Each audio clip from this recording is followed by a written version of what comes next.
So. So. Freudig teile ich euch mit. Ich starte das absolut lässigste Umbauprojekt in meiner Laufbahn.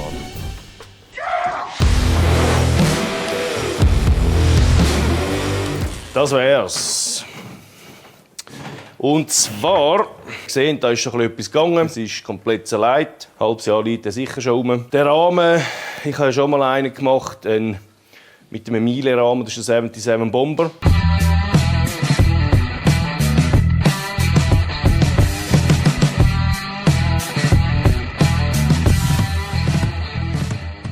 Die Grundidee ist folgende. Ich will eine tiefe Sitzhöhe, ich will Fußraster, ich will ganz spezielle Rädchen, ich will ganz spezielle Gabeln, ich will ein ganz eigenes Heck konstruieren. Als ich jetzt den wieder vorgenommen habe, sind mir einfach diverse Sachen hat mir nicht gepasst. Erstens mal die Gabeln, habe ich die Original genommen, ist zwar sehr gut, die schöne 50er-Jahre-Gabel, aber zu wenig speziell. Das Heck kann ich mal anfangen ein bisschen umbauen. Es passt mir nicht mehr. Ich hatte eine viel schönere, bessere Idee gehabt, dass alles ein bisschen smoother wird, einfach ein bisschen runder, ein bisschen harmonischer. Weil ich finde das noch schön, überall das spitz zulaufende und geschwungene, das gefällt mir, das möchte ich eigentlich ein bisschen durchziehen durch das ganze Projekt. Also das heisst, ich nehme jetzt das Heck komplett nochmal weg, baue jetzt den auf Star. Ich bin einfach mehr der Star-Typ, Federn hinten. Ich bin ja zu wenig alt, als ich gefederte Arsch brauche. Jetzt ist es folgendermaßen, es wird auf Nickelbasis passieren, heisst Rädchen und der Motor. Das ist jetzt auch mal geil. Ich tue jetzt den Motor vernickeln, wie ich es schon bei einem grossen Engländer, da hinten sieht man es zum Beispiel, das ist ein 350er Galtorp.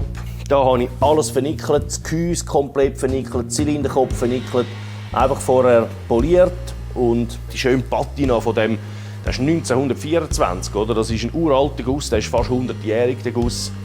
Dass man dort natürlich die Poren und alles noch sieht, das ist bewusst so, das finde ich einfach schön, das ist authentisch. Jetzt ist es aber natürlich so, ich kann das mal schnell holen, dass ihr mal etwas ein bisschen seht. Ich habe da eben schon etwas vorbereitet. Es gibt natürlich einen Dreigangsachs drin. Und jetzt bin ich natürlich an und habe das komplett abgeschliffen. Das heisst, es ist einfach perfekt, smooth, wunderschön. Jetzt ist der parat zum Trovalisieren oder zum einen Vorschliff geben. Nachher wird der kugelpoliert und dann wird er vernickelt, komplett. Dann habe ich hier Rädchen konzipiert selber mit 72 Speichen. Das ist ganz etwas Geiles, das zeige ich euch nachher gerade ein Beispiel. Das sind Naben aus 70-75er Aluminium. Das ist sehr robustes, zähes Aluminium, sehr aufwendig natürlich, CNC-Draht. Dann die Ring, das ist eine Einzelanfertigung für mich. Da habe ich natürlich gerade in 17 Zoll und in 19 Zoll Puchnaben und Sachsnaben. Die sehen hier den Nickelglanz, der ist einfach geil, oder? Ich bin absoluter Nickel-Fan, ist natürlich noch nicht aufpoliert. Das ist einfach schön, oder? So ein gelblicher Stich, ich bin absoluter Fan. Für mich ist das Nickel schon lange das alte Chrom, oder? Beziehungsweise das neue Chrom. Aber das Chrom ist ja erst so in den 30er Jahren gekommen. Das Nickel, das Nickel ist ja bevor man verchromt hat. All die alten Töpfe, die 1930er, 1920er und vorher, da war nichts verchromt. Man hat das Zeug vernickelt. Man hat dann erst, das ist jetzt zum Beispiel 1936, da sieht man, da ist schon Chrom, oder? Das ist authentisch, das ist okay. Und Nickel ist ja die Vorstufe vom Verchromen. Und bla bla bla bla bla. Jetzt zeige ich euch mal schnell die Rädchen, die ich da gemacht habe. Das ist jetzt zum Beispiel ein Set, ein 17 Zoll. Die Felgenringe, die sind extra, wie gesagt, extra für mich gelocht und punzt worden. Diese Böbeli da, denen sagt man gepunzt. Das sind Punzige, also sehr aufwendig. Die Maschine muss extra dafür eingerichtet werden. Und das Ganze kommt dann natürlich her, aber in 19 Zoll. Also meine Vorstellung ist, das sind beides hintere Schutzblech von der Miele. Ich will vorne und hinten das Gleiche, aber natürlich seitenverkehrt. Ich finde das absolut geile Optik so.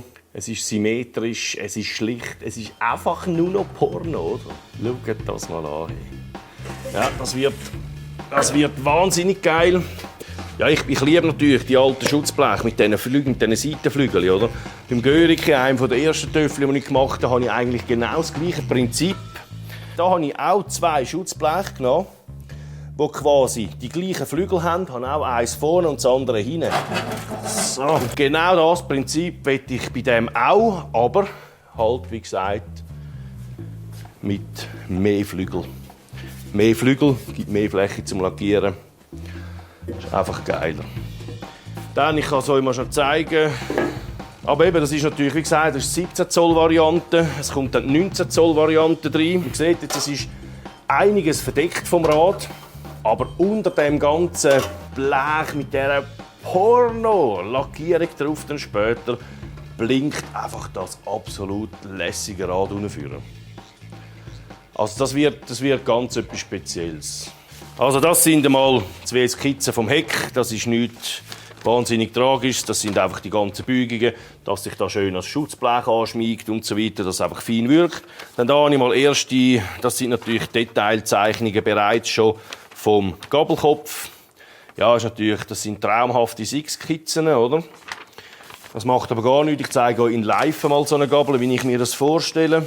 Das wird etwas in diesem Stil, so Webergabeln-Style, mit diesen schönen Ärmeln, mit den Tonnenfedern vorne. Mir gefällt die Gabel einfach gut. Habe ich jetzt noch nie gesehen an einem Töffli. Ist natürlich auch relativ aufwendig zu machen. Da hat es diverse Führungsbüchsen drin und so weiter. Die wichtigen Maße, die muss man natürlich auch aufnehmen. Von einer Standardgabel, sage ich mal, dass das Töffli nicht so da steht. Das gefällt mir optisch nicht. Ich will immer, dass der Motor quasi schön horizontal liegt. Auch nur schon wegen Öl und dem ganzen Zeug drin ist es einfach besser. Mir gefällt es auch. Wenn ich natürlich mit solchen Sachen da zu den Röhrlibüger und zu den Leuten gegangen, dann lachen die mich natürlich aus. Da mein Werkstattbuddy, der Cyril, den haben wir auch schon gesehen in den Videos. Das ist ja ein Ingenieur, er ist ein CAD-Spezialist. Und darum müssen wir ihn fragen, ob er eventuell ein bisschen Zeit hat, für uns diese Zeichnungen zu machen. Servus! Also, los jetzt, ich bin ja da an dem... Hast du wieder tolle Skizzen gemacht? Ja, tolle Skizze, ja. Genau, und dann die Gabel. Jetzt wollen wir mal schauen. Eben, das ist ja so eine Gabel, die ich da im Sinn habe. Da wollte ich ja schon lange mal etwas machen. Jetzt müssen wir dann aber natürlich Töffli-Mass nehmen. Ich nehme da immer von Unterkant Lenkkopflager bis Achsaufnahme das Maß. Das ist so wie so ein Referenzmaß. Genau. Länge und Breite, oder? Und dann gibt es Einzelteile, das gibt noch ein kompliziertes Teil. Das sind 2 Teile, die nachher zusammengeschweißt werden. Da gibt es Führungsbüchsen drin. Da rein hast du nachher die Lagerung, gell? Genau, die kommt rüber. Swing, dein Ding-Lager sind das. Schief, hä? Ist schief, ja. Spiel. Am Anfang machen wir immer zuerst eine Mittellinie. Ja. Dann Genau. sagen, Ja, das hat man mal so gelernt, aber ich habe keine Zeit. Lange morgen Abend, lange. Ja. Gehe ich wieder hinter Paar. Ja, geh wieder hin. Ist gut. Ja, guter Plan. Hey, das hast du alles noch vergessen. Was habe ich vergessen? Willst du das nicht da? Die Zeichnungen da. Oh, musst halt wieder auffallen. Es ist ein Herzleben da. Ja, es ist nicht einfach. Das war jetzt einfach mal eine Vorstellung von diesem Projekt. Das wird jetzt natürlich ein bisschen über längere Zeit gehen.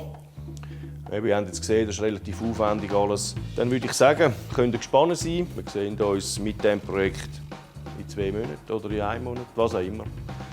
Je nachdem, wie schnell das Cyril zeichnet, oder? Nein, Spass. Also, ich wünsche euch viel Vergnügen weiterhin. Gut schrauben.